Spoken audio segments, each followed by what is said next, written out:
Bulletin का आगाज अहम मामले के साथ। इमरान खान की टीम की ड्राइंग रूम सियासत के मजीद मसाइल सामने आने लगे हैं। वजीर आजम के इंतहाई करीबी साथी ओन चौधरी ने बगावत कर दी। वजीर आला पंजाब के मुआवने खुसूसी ने ओहदा छोड़ दिया। जहांगीर तरीन का साथ ना छोड़ा। धड़ेबंदी खुलकर सामने आई तो पाकिस्तान तहरीक इंसाफ ने भी इकदाम शुरू कर दिए। तरीन ग्रुप को टफ टाइम देने के लिए फिरदौस आशिक अवान को पवेलियन बुलाकर फैयाजुल हसन चौहान को क्रीज पर भेज दिया गया। सोचता हूं कि वो कितने मासूम थे, ये इंतकामी कार्रवाई क्यों? कितने मासूम थे, क्या से क्या हो गए। पाकिस्तान तहरीक इंसाफ ने जहांगीर तरीन ग्रुप को फिक्स करने का फैसला कर लिया। पंजाब में सियासी हलचल उखाड़ पछाड़। मैं तो दोस्त था, कि दुश्मनी की तरफ क्यों धकेल रहे? मैं तो दोस्त था भाई, दोस्त ही रखो। वजीर आला पंजाब के मुआवने खुसूसी ओन चौधरी मुस्ताफी हो गए। तहरीरी इस्तीफे में नया पिंडोरा बॉक्स खोलते हुए कहा कि चीफ मिनिस्टर हाउस में बुलाकर जहांगीर तरीन से अलग हो जाने के लिए कहा गया और इनकार पर इस्तीफा मांग लिया गया। सोचता हूं कि वो कितने मासूम थे, थोड़ा सा ट्रेंड नहीं है, ठीक रहना इस टाइप का, ठीक रहना इस टाइप का। ओन चौधरी ने कहा कि जहांगीर तरीन पार्टी के सबसे ज्यादा वफादार हैं, उनका साथ नहीं छोड़ सकते। ओन चौधरी इमरान खान के करीबी साथियों में शुमार किए जाते हैं। इमरान खान की बुशरा बीबी से शादी के मेहमानों में भी वो शामिल थे। उनके इस्तीफे ने वाजे कर दिया कि पीटीआई और तरीन ग्रुप में दरारें कितनी गहरी हो चुकी हैं। जराए कहते हैं कि फिरदौस आशिक अवान को भी मुआविने खुसूसी के ओहदे से इसीलिए हटाया गया ताकि जहांगीर तरीन ग्रुप को टफ टाइम दिया जा सके। फिरदौस आशिक अवान पार्टी के अंदर टकराव के हक में नहीं है। जराए के मुताबिक तरीन ग्रुप को भरपूर जवाब देने के लिए फैयाजुल हसन चौहान को मैदान में उतारा जा रहा है। तरीन और पीटीआई में पार्ट पड़ चुकी है। सोचता हूं। इसी एक्शन पर रिएक्शन भी आया। तरीन ग्रुप ने वाजे कर दिया है कि इस्तीफे मंजूर हैं लेकिन तरीन से दूरी नहीं। राजा रियाज ने कहा है कि ओन चौधरी की जुर्रत को सलाम पेश करता हूं। फैयाजुल हसन चौहान बोले इस्तीफे देकर मैदान में आएं, इलेक्शन लड़कर दिखाएं, 5000 से जायद वोट ले लिए तो मुझे मुजरिम ठहराएं। इस्तीफे मंजूर, तरीन से दूरी नामंजूर। तरीन ग्रुप वाले ओन चौधरी के साथ खड़े हो गए। राजा रियाज ने ऐलान किया अगर हमसे भी इस्तीफे मांगे तो दे देंगे, मगर जहांगीर तरीन का साथ नहीं छोड़ेंगे। राजा रियाज ने कहा ओन चौधरी की जुर्रत को सलाम पेश करते हैं। तरीन ग्रुप की सख्ती पर फयाजुल हसन चौहान ने और भी सख्त रद्द अमल दिया। राजा रियाज को चैलेंज कर दिया। राजा रियाज साहब से भी मेरी गुजारिश ये है कि आप इतनी बातें करते हैं ना, आप सिंपल फैसलाबाद से रिजाइन कर दें, आप खुद रिजाइन कर दें और आप उसके बाद आज़ाद इलेक्शन लड़ लें फैसलाबाद से। आपको पता चल जाएगा हरा समुंदर गोभी चुंदर बोल मेरी मछली कितना पानी। आज वो रिजाइन करें, अगर वो 5000 से ऊपर वोट ले लें तो आप मैं सारी पूरी कौम का मुजरिम होगा। फयाजुल हसन चौहान ने जहांगीर तरीन को भी आड़े हाथों ले लिया। अब ये कुड़कुड़ खत्म होनी चाहिए, बहुत हो गया ना, पिछले 5-6 माह से लगे हुए हैं। तरीन साहब कारकुन है, इमरान खान साहब के कारकुन है तो उनकी इज्जत है।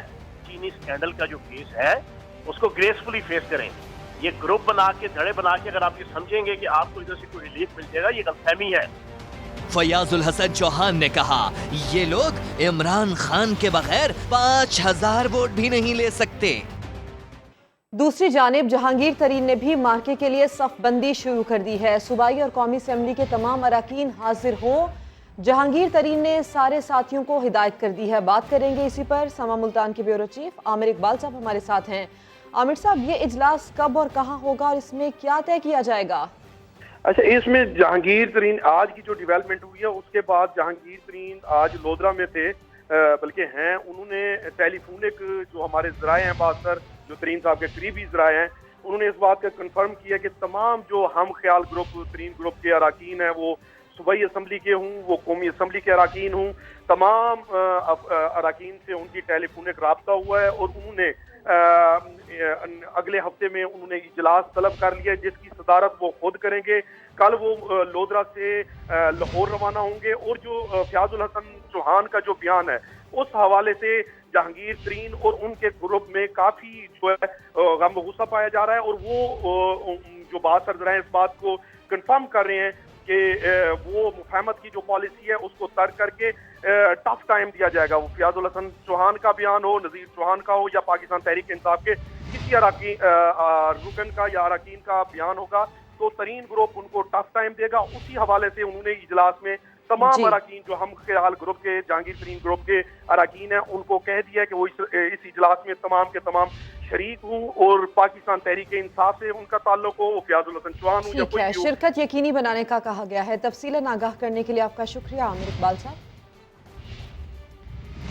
डॉक्टर फिरदौस आशिक अवान ने समा की अंदरूनी कहानी की तस्दीक कर दी है। प्रोग्राम सवाल में कहा कि जहांगीर खान तरीन ही उन्हें PTI में लेकर आए थे, आपस की लड़ाई या ऐसे किसी बयानिए के हक में नहीं जो पार्टी को कमज़ोर करे। ओन चौधरी को भी बयानबाजी ना करने का मशवरा दिया है।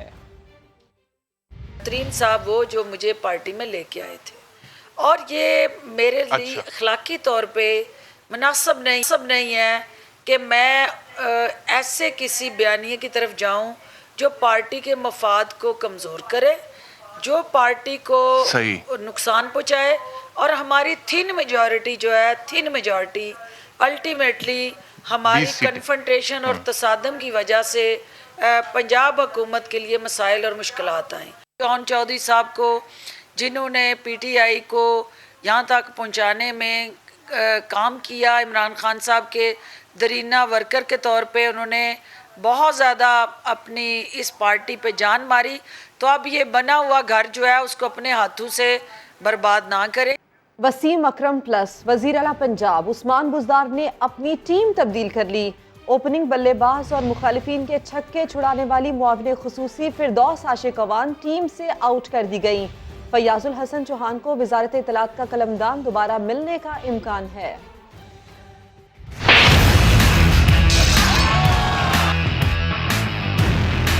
फिरदौस आशिक अवान ने पंजाब के मैदान में धुआंधार इनिंग्स खेली। कभी बॉक्सिंग के जौहर दिखाए, कभी कराटे के दांव आजमाए, मगर अपने ही साथियों के सामने नॉकआउट हो गईं। और उनकी जगह होने जा रही है फयाज चौहान की सिलेक्शन, जिनका पहले भी रह चुका है अधूरा मिशन। एक नहीं 2 बार वजारत इत्तलात की गद्दी से हटाए गए। आखिरी बार तो कुछ ऐसे हटाया कि हक्का बक्का रह गए जब समा ने बताया।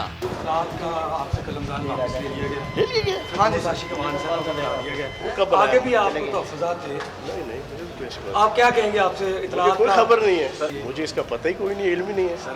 मीडिया में खबरें आ गई हैं, नोटिफिकेशन ये बता रहा हूँ कि मुझे नहीं पता इसका। फयाज चौहान तरीन ग्रुप के खिलाफ कैसी इनिंग्स खेलेंगे, इसके लिए करना होगा थोड़ा इंतजार। छोटे भाई को आगे लाएं, तफसीलात कुछ ही देर बाद।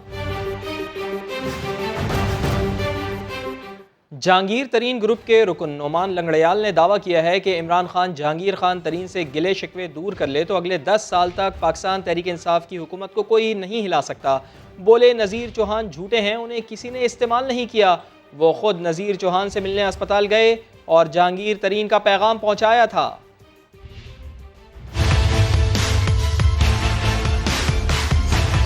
वज़ीर-ए-आज़म पाकिस्तान इमरान खान साहब की बहुत बड़ी स्ट्रेंथ है जहांगीर खान तरीन। अगर जहांगीर खान तरीन साहब को जो गिले शिकवे हैं वो दूर कर लेते हैं, मैं आपको दावे से कह सकता हूँ कि अगले 10 साल भी इंशाअल्लाह ताला PTI को कोई नहीं हरा सकता। ये तो एक बचपने वाला लफ्ज़ है और एक मैच्योर बंदा होकर इस्तेमाल होना अजीब बात है। हम तो खुद चल के जहांगीर खान तरीन साहब के पास गए थे, दुनिया के सामने अपना चेहरा दिखाया। इसमें ना जहांगीर खान तरीन साहब का कद कम हुआ है, ना हमारे ग्रुप का कद कम हुआ है, इसकी अपनी शख्सियत का कद कम हुआ है। आगे बढ़ते हुए आपको बताएं, वज़ीर आज़म इमरान खान ने आर्मी चीफ के साथ पेशावर हेडक्वार्टर्स का दौरा किया। सिक्योरिटी सूरत हाल, अमन इस्तेहकाम के लिए जारी ऑपरेशंस और पाक अफगान बॉर्डर पर बाड़ लगाने पर ब्रीफिंग दी गई। कबायली अजला में जारी तरक्याती मंसूबों से भी आगाह किया गया। रिपोर्ट करेंगे उस्मान खान। सियासी और अस्करी क़यादत साथ साथ वजीर आजम इमरान खान और army chief general Qamar Javed Bajwa का पेशावर कोर हेडक्वार्टर्स का दौरा। गवर्नर और वजीर आला खैबर पख्तूनख्वा भी हमरा। यादगार शुहदा पर हाजिरी, फूल चढ़ाए और फातिहा खानी की। कोर हेडक्वार्टर्स में वजीर आजम को मौजूदा सिक्योरिटी सूरत हाल, अमन इस्तेकाम के लिए जारी ऑपरेशन और पाक अफगान सरहद पर बाड़ लगाने से मुतालिक ब्रीफिंग, कबायली इस्लाम में जारी तरक्याती मंसूबों, जामे बॉर्डर मैनेजमेंट सिस्टम और बॉर्डर कंट्रोल समेत दाखिली सिक्योरिटी के इकदाम से भी आगाह किया। वजीर आजम ने सिक्योरिटी फोर्सेज की मुस्तैदी और ठोस पेशरफ्त को सराहा। वज़ीर आज़म इमरान खान ने इंसदादे कोरोना, टिड्डी दल के खात्मे और इंसदादे पोलियो मुहिम समेत शजरकारी मुहिम में सिविल इंतजामिया से सिक्योरिटी इदारों के ताउन पर भी इत्मीनान का इजहार किया। शहबाज शरीफ को आगे लेकर आएं, इससे पहले कि देर हो जाए। सीनियर लीगी पार्लियामेंटेरियन ने मियां नवाज शरीफ को मशवरा दे दिया। कहा, दिसंबर तक मुफाहमती पॉलिसी ना अपनाई तो पार्टी बिखरने का खदशा है। जवाब में मियां साहब ने मरियम नवाज के सियासी मुस्तकबिल पर फोकस करने की ख्वाहिश का इजहार कर दिया।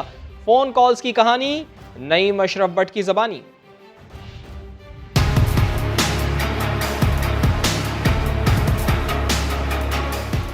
आज़ाद कश्मीर और सियालकोट इंतखाबात में शिकस्त के बाद नून लीग के मुफाहमती रहनुमाओं ने नवाज शरीफ पर दबाव बढ़ाना शुरू कर दिया। ज़राए के मुताबिक मुस्लिम लीग नून के सीनियर रुकने पार्लियामेंट ने नवाज शरीफ से फोन पर राबता करके कहा है कि हमारे पास 4 माह का वक्त है। अगर दिसंबर तक शहबाज शरीफ को आगे ना लाया गया तो बहुत देर हो जाएगी। सीनियर लीगी रहनुमा के हदशात के जवाब में नवाज शरीफ ने मरियम नवाज के सियासी मुस्तकबिल की फिक्र का इजहार किया, जिस पर साबिक वफाकी वजीर ने बताया कि इनके साथ साथ कुछ और सीनियर पार्टी रहनुमा भी मियां साहब को यही कह रहे हैं कि अभी शहबाज शरीफ को आगे लाएं और बाद में मरियम नवाज के लिए मौके मौजूद होंगे। नून लीग की अक्सरियत का कहना है कि शहबाज शरीफ की पॉलिसी से ही पार्टी बिखरने से बच सकती है। नईम अशरफ भट्ट, समा, लाहौर। अब ऐसे में सवाल ये कि नून लीग का बयानिया आखिर है क्या? मरियम नवाज मज़ाहमत की बात करती हैं, उनके चचा शहबाज शरीफ मुफाहमत के हामी हैं। तजाद अपनी जगह, लेकिन PDM तहरीक कामयाब ना हुई। गिलगित बल्तिस्तान, आज़ाद कश्मीर और सियालकोट में भी नाकामी हुई। मियां साहब का और मेरा जो बयानिया है उसका बोझ उठाना हर किसी के बस की बात नहीं है। मरियम नवाज ने ठीक कहा था, उनका बयानिया उनकी अपनी जमात भी न संभाल सकी। अब इसके ऊपर शरारत न करना। मरियम नवाज जारहाना अंदाज अपनाती रही। ये बात तुम भी याद रखो और अपने बड़ों को भी समझा दो कि मुस्लिम लीग नून अब वो पुरानी मुफाहमत पसंद जमात नहीं है, अब मज़ाहमत करना सीख गई है। इदारों पर तंजिया इशारे किए। पिज्जा पापा जॉन्स पिज्जा किसका है? निक्के के अब्बे का? नहीं, वो निक्के के अब्बा का नहीं है, निक्के के बड़े भाई का है। शहबाज शरीफ समझाते रहे, यके बाद दीगरे हर महाज पर बैकफुट पर जाती रही। न PDM तहरीक से कुछ हाथ आया, न कबल अज़ वक्त इलेक्शन कराने का ख्वाब पूरा हुआ। गिलगित बल्तिस्तान के बाद आजाद कश्मीर इलेक्शन में भी पार्टी का मुकद्दर हार बनी, और तो और सियालकोट से जीती हुई सूबाई असेंबली की सीट भी चली गई। अब नवाज शरीफ का कड़ा इम्तिहान है। एक तरफ बेटी, दूसरी तरफ भाई और तीसरी जाने पार्टी रहनुमाओं की दुहाई। अरे क्या करें क्या ना करें, ये कैसी मुश्किल आई। अहम खबर के पंजाब के वजीर असद खोकर के बेटे मलिक हसनैन की दावत वलीमा में नामालूम अफराद की फायरिंग की जद में आकर सूबाई वजीर असद खोकर के भाई मुबशर खोकर शदीद जख्मी हो गए हैं। तफसीलात जानते हैं, समग्र नुमाइंदे रियाज अहमद हमारे साथ मौजूद हैं। रियाज, तफसील से बताइए कैसी हालत है उनकी? जी, उनकी हालत जो है वो खतरे में है, लेकिन ये बताया गया है कि उनको नेशनल हॉस्पिटल डिफेंस में मुंतकिल किया गया है, जहाँ उनके जो है वो तिब्बी इमदाद दी जा रही है। ये डिफेंस में चूँकि जो असद खोकर हैं उनके बेटे हसनैन की आज दावत वलीमा थी और वहाँ पर आला शख्सियात, सियासी शख्सियात भी शरीक थी। जो ही वज़ीर आला पंजाब उन दावत वलीमा से फारिग होकर उनको सी ऑफ करने के लिए तमाम मेहमान बाहर जा रहे थे, तो इसी दौरान जब वो बाहर गए तो उसके बाद ही नामालूम अफराद ने फायरिंग की, जिससे मलक असद खोकर के बड़े भाई मलक मुबशर खोकर उर्फ गोगा जो है वो शदीद जख्मी हो गए। और एक अच्छा, फायरिंग करने वालों के बारे में कुछ पता चल पाया है? कौन लोग थे? पुलिस ने 2 अफराद को हिरासत में लेने का दावा किया, लेकिन अभी पुलिस उनके बारे में तफसीलात बताने से गुरेज कर रही है। लेकिन ये पुलिस का कहना है कि 2 अफराद को उन्होंने हिरासत में लिया है, जिनसे तफ्तीश की जा रही है। जी अच्छा, ये भी बताइएगा कि मुबशिर खोकर के बारे में आपने कहा कि वो शदीद जख्मी हैं, क्या उन्हीं को ही टारगेट किया गया था? अभी हतमी तौर पर कुछ नहीं कहा जा सकता, लेकिन चूंकि शादी की तकरीब में आकर फायरिंग करना, तो जाहिर है सुबह ये जाहिर किया जा रहा है कि शायद टारगेट वही थे, खोकर फैमिली थी। लेकिन अभी हतमी तौर पर कुछ नहीं कहा जा सकता, चूंकि नामालूम अफराद ने फायरिंग की है। 2 अफराद को हिरासत में लिया गया है और एक नामालूम शख्स भी इसमें जख्मी है, जो अस्पताल में जेर इलाज है। अभी पुलिस का ये कहना है हम कुछ नहीं कह सकते जब तक थोड़ा सा जो है तफ्तीश नहीं कर लेते। कुछ उनका ये कहना था तफ्तीश थोड़ी सी हो जाए, उसके बाद वाज़ह तौर पर बताया जाएगा कि यही फैमिली टारगेट थी या कोई और थे। लेकिन ये बड़ा अहम मुद्दा है जिसके ऊपर अभी आप बात कर रहे हैं ना, चूंकि आप बता रहे थे कि उस्मान बुज़दार जैसे ही निकले हैं वहाँ से तो फिर ये फायरिंग का वाक़या पेश आया है। तो क्या बताते हैं आपको सिक्योरिटी ज़राए, क्या मुबशिर खोकर को ही टारगेट किया गया था या खुदा न खास्ता वज़ीर आला पंजाब भी हो सकते थे टारगेट? जो बाज़ ज़राए बता रहे हैं उनका यही कहना है कि वो उनकी असद खोकर और उनकी फैमिली ही टारगेट थी। इसलिए जब जो ही वो वज़ीर आला वहाँ से गए तो उसके बाद ये फायरिंग का वाक़या पेश है, जिससे ये जाहिर होता है कि मलक असद खोकर और उनकी फैमिली ही जो थी वो टारगेट थी। और इसी वजह से जो मुसलमान थे उन्होंने वज़ीर आला पंजाब के जाने का इंतजार किया। जो ही वो वहाँ से निकले तो उसके बाद उन्होंने फायरिंग की। लेकिन पुलिस का फिर ये कहना है कि हम असली तौर पर नहीं कह सकते, तफ्तीश की जा रही है और उसके बाद ही हम बताएंगे कि असल टारगेट क्या था और वाकई मलक असद खोकर की फैमिली टारगेट थी या कोई और था। लेकिन 2 अफराद को जिनको हिरासत में लिया गया उनको तफ्तीश के लिए नामालूम मुकाम पर मुंतकिल किया गया है। अच्छा, सूबाई वजीर असद खोकर के भाई मुबशिर खोकर शदीद जख्मी हैं, आपने ये बताया था। उनके अलावा भी कोई जख्मी है और अगर है तो उनकी हालत कैसी है? एक और नामालूम शख्स, उसका नाम अभी सामने नहीं आया है, वो भी दावत वलीमा में शरीक था, वो भी जख्मी है। उसे भी नेशनल हॉस्पिटल डिफेंस मुंतकिल किया गया है। उनकी हालत खतरे से बाहर बताई जा रही है। लेकिन मलक जो मुबशिर है उनकी हालत खतरे में बताए, वो शदीद जख्मी है और उनको भी नेशनल हॉस्पिटल डिफेंस में जो है वो तिब्बी इमदाद दी जा रही है। अच्छा, किसी किस्म की कोई यहाँ पे सीसीटीवी कैमराज हो सकते हैं रियाज? यहाँ पर आप ये समझते हैं कि कोई फुटेज वगैरह भी आ सकती है, इसकी सीसीटीवी कैमराज हैं यहाँ पर? जी बिल्कुल हो सकता है, चूंकि ये एक मार्की में सारा ये दावत वलीमा का प्रोग्राम था, हो सकता है वहाँ कैमरे लगे हों। लेकिन चूंकि जो शादी की तकरीब थी उसमें भी जो है वो वीडियो बनाई जा रही थी। बिल्कुल है जो वीडियो बनाने वाला कैमरामैन हो उसने वो उन मुल्जमान की वीडियो बना ली हो। लेकिन अभी पुलिस जो है वो उन्होंने वहाँ पर पूरे जो है वो मार्केट को घेरे में लिया और उसके अलावा हॉस्पिटल के बाहर भी पुलिस की भारी नफरी इस वक्त तैनात है। पुलिस का जो है वो इस बारे में मजीद बात करने से गुरेज कर रही है। वो कहते हैं जब तक उनकी हालत का सही तरह अंदाजा नहीं होता वो कुछ नहीं कह सकते और कुछ अभी तफ्तीश कर रहे हैं, तफ्तीश के बाद ही चीज़ें वाज़ेह होंगी। अच्छा, ये सिक्योरिटी लैब्स भी हो सकता है रियाज अहमद, चूँकि यहाँ पर आप बता रहे हैं कि जैसे ही वज़ीर आला पंजाब निकले हैं और फ़ौरन फायरिंग का वाक़या पेश आया है। आपसे भी बात करेंगे। मुसर्रत चीमा साहिबा हमारे साथ मौजूद हैं। मुसर्रत चीमा साहिबा, बहुत शुक्रिया आपके वक्त के लिए। इस वाक़े से मुताल्लिक़ आप हमें क्या बता सकती हैं? अच्छा, एक तो ये इस वक्त कंप्लीट इन्फॉर्मेशन हमें से किसी के पास भी नहीं है, बिकॉज मैं अभी खुद भी नहीं पहुंची थी, तो मुझे लगा सिक्योरिटी को देख के कि शायद सीएम साहब भी वहाँ पे मौजूद है। लेकिन सीएम साहब शुक्र खुदा का के पहले निकल आए थे वहाँ से, तो वो चुके उन्होंने आना जाना किया, तो इसलिए अभी मैं खुद भी अंदर एंटर नहीं हो सकी। मैं बाहर से ही जब पता चला कि ये हादसा हो गया है तो फिर हम लोग आ गए। तो लेकिन इसमें मैं शायद पहले एक चैनल पे कह बैठी हूँ कि सीएम साहब मौजूद होंगे, लेकिन वो इतलात ये है कि वो भी पहले निकल आए थे और उनकी एब्सेंस में ये हादसा और सानिया हुआ है। हम दुआ गो हैं कि अल्लाह ताला जल्दी से जल्दी उन्हें सेहतयाबी दे और बहुत ही अफसोसनाक वाकया जी। अच्छा, मुसर्रत चीमा साहिबा, आप भी यहीं पर ही इसी तकरीब में आ रही थी जिस वक्त आप आ रही थी? जी, मैं तकरीब में एंटर हो रही थी, अभी मैं एंटर नहीं हो पाई, तो चूंकि गाड़ियां थी, ज़ाहिर है बाकी भी हाई प्रोफाइल लोग थे वहाँ पे मौजूद, तो मैं बल्कि इस चीज को करेक्ट करना चाहती हूँ कि मुझे लगा कि शायद वहाँ पे मौजूद होंगे सारे ही, बट सीएम साहब वहाँ से निकल गए थे, उस वक्त तक नहीं थे लकीली। ठीक। अच्छा, आपकी बात हुई है वजीर आला पंजाब सरदार उस्मान बुज़दार साहब से, उनका क्या रिएक्शन है? जी बिल्कुल, अभी बात हुई है, तो मैं बता रही हूँ कि वो वहाँ से उस वक्त तक निकल चुके थे, वो अर्ली उन्होंने अटेंड की है। वो जिस शादी में भी जाए थोड़ा टाइम से पहले, हल्का सा पहले जाते हैं। सही। अच्छा, आप क्या समझती हैं निशाना कौन हो सकता है? ये अभी कबल अज़ वक्त है, इसके ऊपर कोई भी क्या सराहियां हैं। अभी इंशाल्लाह सारी चीजें हम जो जब पूरी कंप्लीट इन्फॉर्मेशन आती है तो वो हम इंशाल्लाह सबके सामने रखेंगे। अच्छा, ये भी बताइएगा कि ये इतलात आ रही हैं कि असद खोकर के भाई मुबशिर खोकर जख्मी हुए हैं, आपके पास कुछ इतलात हैं उनकी सेहत से मुताल्लिक़? देखिए जी, वो जख्मी तो हुए हैं, साथ एक और शख्स भी हुए हैं, हॉस्पिटल लेके गए हैं। इंशाल्लाह ही विल बी फाइन। इंशाल्लाह उनकी जल्द सेहतयाबी के लिए और उनकी जिंदगी के लिए दुआ गो हैं। ठीक, बहुत शुक्रिया आपका। मुसर्रत चीमा साहिबा हमारे साथ मौजूद थी और वो बता रही थी कि जिस वक्त ये वाक़या पेश आया है उससे थोड़ी ही देर पहले वज़ीर आला पंजाब सरदार उस्मान बुज़दार यहाँ से निकले थे और वो अर्ली यहाँ से निकल गए थे। जिन लोगों ने फायरिंग की है उनको भी पकड़ा जाएगा। अभी इत्तलात उनके पास उन्होंने कहा है कि नहीं है, चूँकि बहुत अर्ली है, कुछ कहना क़ब्ल अज़ वक्त होगा कि किसको टारगेट किया गया था। लेकिन आपको हम बता दें कि पंजाब के वज़ीर असद खोकर के बेटे मलिक हसनैन की दावत वलीमा में नामालूम अफराद ने फायरिंग की है। फायरिंग की जद में आकर सूबाई वज़ीर असद खोकर के भाई मुबशर खोकर शदीद ज़ख्मी हुए हैं, जिन्हें अस्पताल मुंतकिल कर दिया गया है। सुप्रीम कोर्ट ने रहीम यार खान के मंदिर में तोड़ फोड़ करने वाले मुल्ज़िमान की फौरी गिरफ्तारी और उकसाने वालों के खिलाफ कार्रवाई का हुक्म दे दिया है। बहाली के खराजात मुल्ज़िमान से वसूल करने और मंदिर को 3 दिन में खोलने की हिदायत कर दी। जुल्करनैन इकबाल की रिपोर्ट देखिए।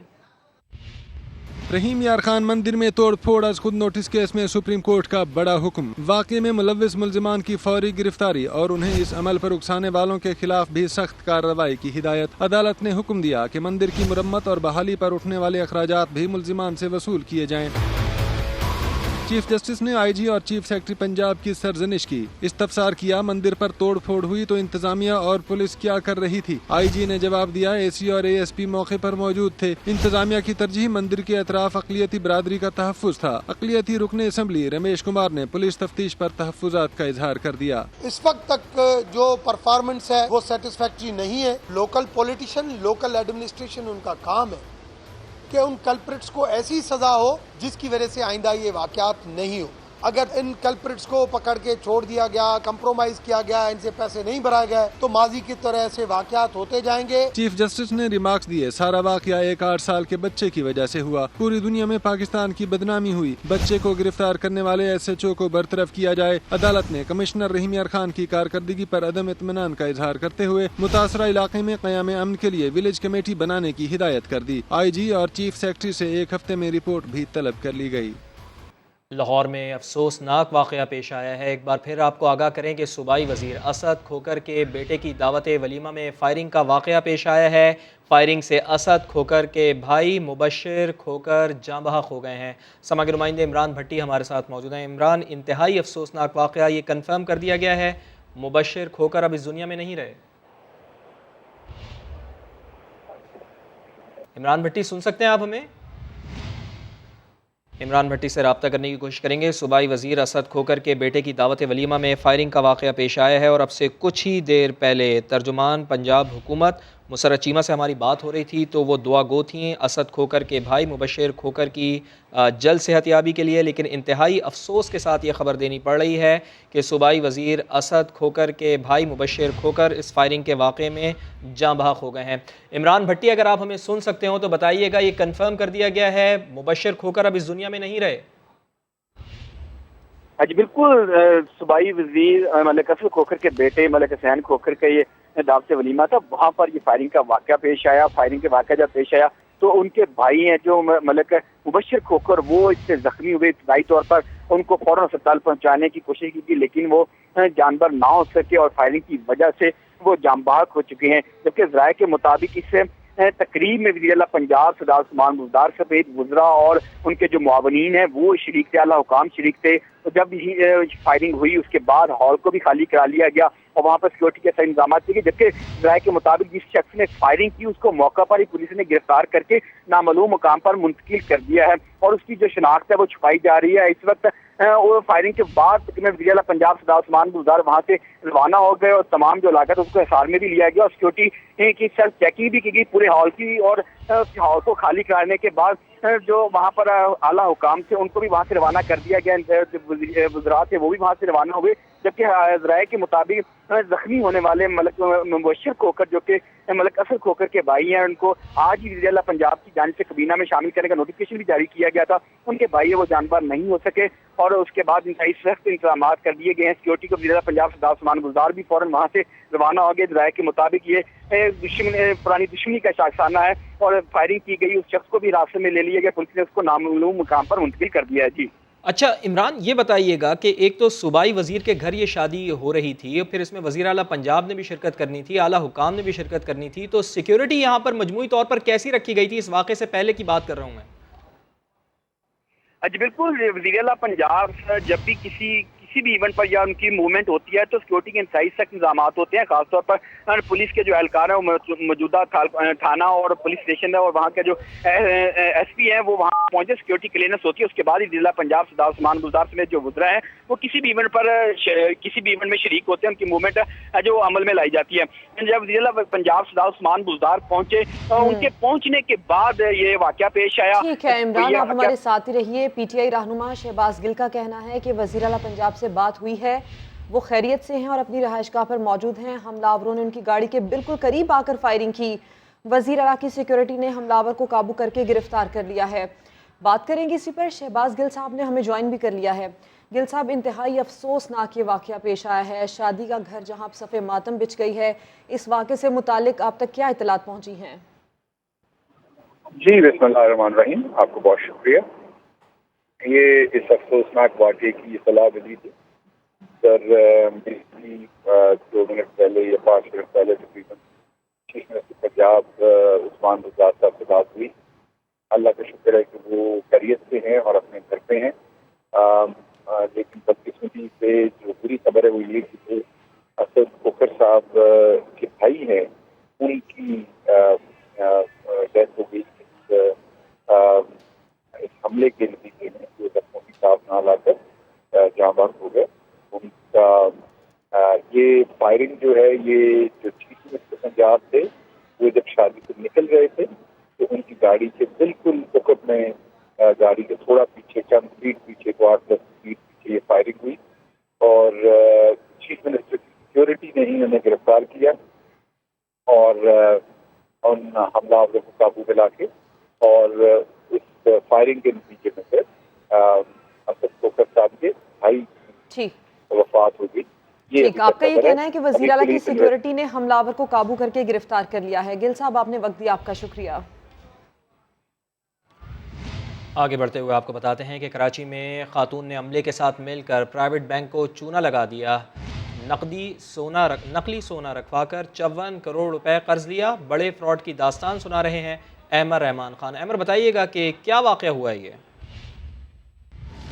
जी बिल्कुल, वैसे तो हम अखबारात में बहुत बैंक की जानिब से दिए गए इश्तिहार देखते हैं जिसमें ये कहा जाता है कि जी सोना दें और कर्जा ले लें, लेकिन इसी इश्तिहार को अमूमन जो है वो लोग देख के अनदेखा जो है वो कर देते हैं। लेकिन एक खातून, पुलिस का ये दावा है कि एक खातून ने उस इश्तिहार को देखा और उससे ही पूरी जुर्म की वारदात जो है वो प्लान की और उन्होंने जो है वो अब उनको गिरफ्तार भी कर लिया गया है। शारा फैसल पुलिस का ये दावा है कि एक खातून है जिनको गिरफ्तार किया गया है और वो एक गुलिस्तान जौहर के एक बैंक और गुलशन इकबाल के उसी बैंक की दूसरी ब्रांच से जो है उनके बैंक मैनेजर से दोस्ती करने के बाद जो है वो उनको एक वारदात के लिए जो है वो ऑफर किया करती थी कि वो मिल के असली सोना जो है वो पहले दिखाया करती थी और उस पर जो है वो कई करोड़ रुपए का कर्जा हासिल किया जाता था और फिर वो असली सोना जो है वो बैंक मैनेजर उनको वापस कर दिया करता था और उसकी जगह नकली जेवरात जो है वो बैंक में डिपॉजिट रखे जाते थे। ये तकरीबन इसी तरह उन्होंने 54 करोड़ रुपए जो है वो बैंक से कर्जा जो है वो हासिल किया। जब उस बैंक में ऑडिटर जो है वो पहुंचे और उन्होंने ऑडिट करना शुरू किया कि बैंक में क्या चीज़ें रखी गई हैं जिसके एवज कर्जा दिया गया, तो पता चला कि जाली सोने के एवज जो है ये तमाम कर्जा दिया गया है। उस पर जो है ये कहानी खुली और उसके बाद बैंक अमले की जानिब से FIR यहाँ पर दर्ज कराई गई। बैंक के जो सीनियर अफसरान हैं उन्होंने FIR यहाँ पर दर्ज करवाई है अपने ही अमले के खिलाफ।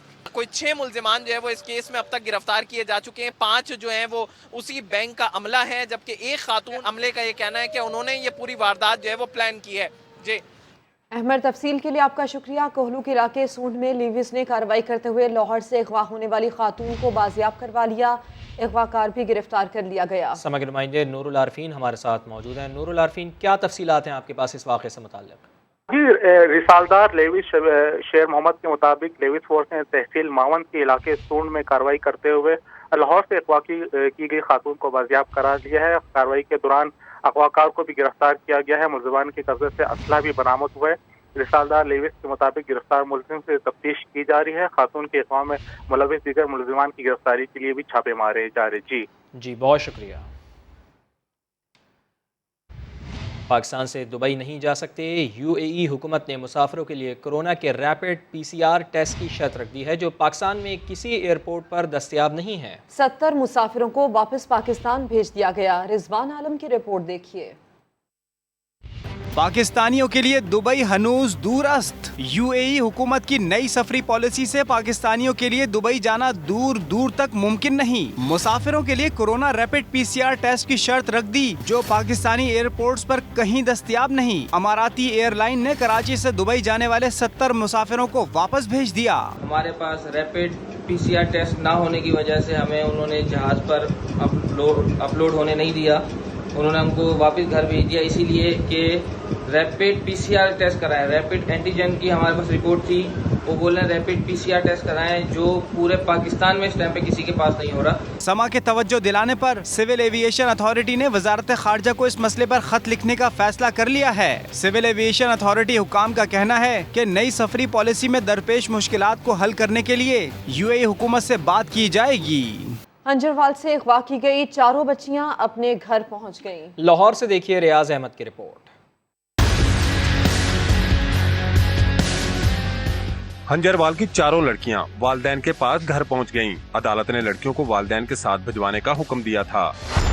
चाइल्ड प्रोटेक्शन ब्यूरो ने सुबह लड़कियों को मुकामी अदालत में पेश किया। बंद कमरे में 4 के बयानात रिकॉर्ड किए गए। बच्चियों ने इस्तदा की कि वो वालिदैन के साथ जाना चाहती हैं। बच्चियों ने ये कहा है कि हम अपने पेरेंट्स के साथ जाना चाहती हैं, रिक्वेस्ट भी की है। और स्पेशली जो अब बच्चियों ने ये कहा है कि हम चाइल्ड प्रोटेक्शन ब्यूरो के साथ नहीं जाना चाहते। समा से गुफ्तगू में लड़की ने इनके साथ होने वाले वाक़े की तफसील बताई। ऑटो वाले ने कहा आ जाओ मेरे घर में, मेरे घर में बच्चे भी हैं, मेरी बीवी भी है, आ जाओ हमारे घर में। हम उसके घर चले गए और आगे जाकर उसकी बीवी थी, बीवी ने तो अपनी घटिया घटिया बातें की हैं और हमें आगे बेच दिया उन्होंने। मेरा 3 लाख था, इन दोनों का 2 लाख था। मेडिकल रिपोर्ट के मुताबिक लड़कियों से ज्यादती साबित नहीं हुई। कैमरा टीम और साथी रिपोर्टर अरशद अली के साथ रियाज अहमद, समा, लाहौर। पाक अफगान बॉर्डर बंद किए जाने की इतलात। वज़ीर दाखिला शेख रशीद अहमद कहते हैं कि पाक अफगान बॉर्डर कोरोना की वजह से पहले से बंद है। आज अफगानिस्तान ने ट्रकों की आमद-ओ-रफ्त बंद कर दी है। बॉर्डर खोलने के हवाले से कोरोना के बाद सूरत हाल देखी जाएगी। देखें, बॉर्डर तो हमने पहले से बंद किया हुआ है कोविड की वजह से, एनसीओसी की वजह से, लेकिन आज उन्होंने हमारे ट्रकों को भी, उनका जो शेडो कॉर्नर कंधार है आजी वफा, उन्होंने आज दोपहर को ये बंद कर दिया है और वो कह रहे हैं कि पुराना सिलसिला आने जाने का खोलो, हमारे लोगों को वही सहूलत मिले जो आपका माल शाल आ रहा है। तो ये सारी सूरत हाल जो है, ये दुरुस्त खबर है कि उन्होंने भी बॉर्डर बंद कर दिया और हमने भी बॉर्डर बंद किया। उन्होंने स्पेन बोलदक को भी बंद कर दिया और वो कह रहे हैं पुरानी राहदारी और पुराना तस्करा खोलो, जो कि मुमकिन नहीं है क्योंकि कोविड के हालात हैं। कोविड खत्म हो गया तो फिर इस पर देखें। अभी एक ब्रेक, जिसके बाद होंगी हेडलाइंस। देखते रहिए सब।